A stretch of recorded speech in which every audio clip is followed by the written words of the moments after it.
Public action news में आप सभी को स्वागत है। अभी हम लोग राजनगर का जो ये है स्वास्थ्य केंद्र में है और यहीं पर यहाँ पे इलाज के दौरान मृतक हो गया, यानी कि यहाँ पे लाइन नहीं था, ना ही जनरेटर था।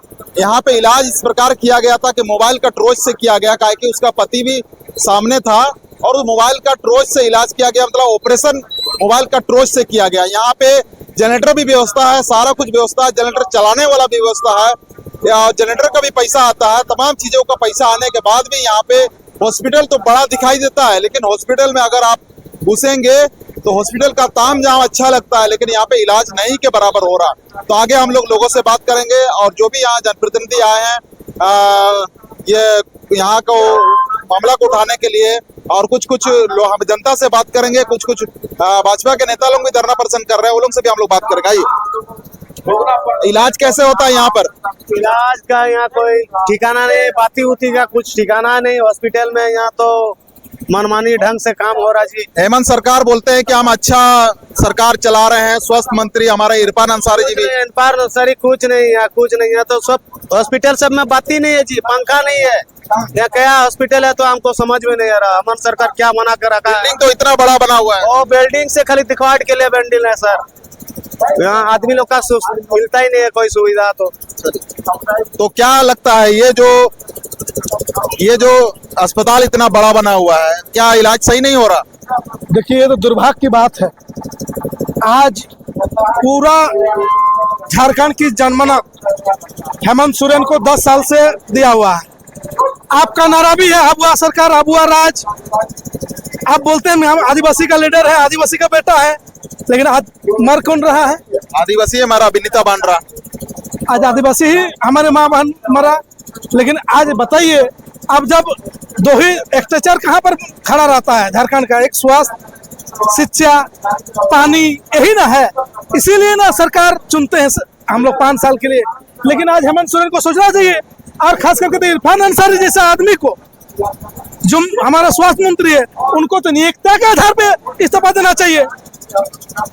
क्या सुनने में आ रहा है कि यहाँ पे टॉर्च का लाइन से ऑपरेशन किया गया? ये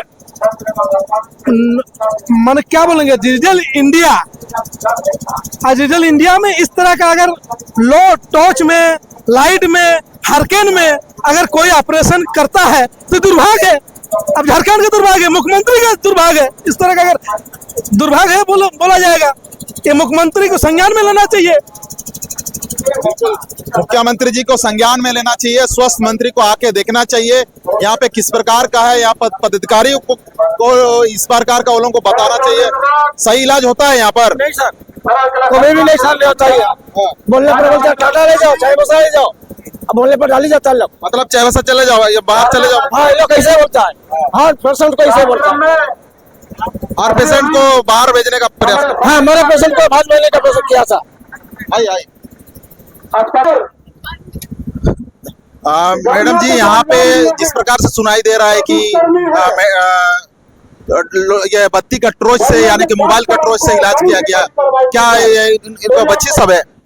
देखिए, ये राजनगर के गांव हाथी सिरिंग में वहाँ की महिला थी और वो खुद भी सैया थी, विनीता बांड्रा, और वो पिछले 29 तारीख को अप्रैल में यहाँ एडमिट हुई क्योंकि डिलीवरी केस था। और बहुत उम्मीद के साथ में वो आई थी कि भाई, क्योंकि हम भी सैया है और यहाँ से कई गर्भवती महिलाओं को सकुशल डिलीवरी करा के उनको वापस भेजी है, तो मैं भी यहाँ पर अपने भी स्वयं काम करते थी, अपने स्वयं वो सैया थी, तो उसको उम्मीद थी कि मैं भी यहाँ से सकुशल वापस अपने बच्चों के पास में लौट पाऊंगे, क्योंकि उनके और पहले से 2 बच्चे हैं, एक सुखमती बांड्रा ये बड़ी वाली और ये छोटी वाली नंदिनी बांड्रा, और दोनों को आप देख सकते हैं कितने दोनों छोटे हैं, और एक पता ही नहीं है कि हमारा माँ का।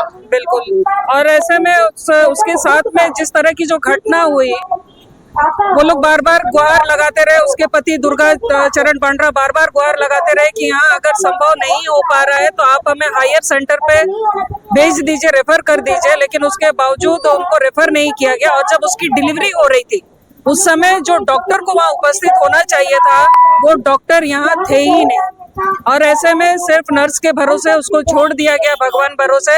और किसी तरह से उसको कोशिश किया गया कि भाई डिलीवरी हो, जब वो संभव नहीं हो रहा था तो उसको रेफर करना था, लेकिन ये सरासर लापरवाही थी। यहाँ जनरेटर भी उपलब्ध होते हुए भी जनरेटर नहीं चलाया जाना, लेकिन उसके ऑपरेटर को पैसा दिया जा रहा है। तो ऐसे कई गंभीर आरोप इस राजनगर के सीएचसी पर लग रहा है। यहाँ के प्रशासन को इस पर संज्ञान लेना चाहिए, क्योंकि थाना में भी ये मामला दिया हुआ है और अब तक कोई कार्रवाई नहीं हो रही। इसलिए आज हम लोग भारतीय जनता पार्टी के बैनर तले आज हम लोग यहाँ धरना दे रहे हैं और एक संदेश हम लोग दे रहे हैं। क्या मांग कर रहे हैं आप? एक संदेश हम लोग देने का काम कर रहे हैं कि जल्द कार्रवाई हो, जो पीड़ित है उसको कम से कम राहत मिले, उसको मुआवजा मिले, क्योंकि उसने अपनी पत्नी और नवजात बच्चे को खोया है।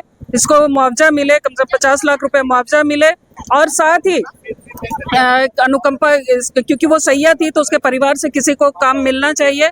और इसके साथ जो भी दोषी पदाधिकारी है, जो भी, चाहे वो अस्पताल से हो या फिर कोई भी पदाधिकारी, उसके ऊपर सख्त से सख्त कार्रवाई होनी चाहिए, ताकि एक संदेश जाए कि भाई ये दूर दराज के क्षेत्र में इतने सारे जब पैसा खर्च कर रही है सरकार तो क्यों लोगों को लाभ नहीं मिल पा रहा है। तो एक संदेश जाना चाहिए और सख्त से सख्त कार्रवाई होनी चाहिए दोषियों पर।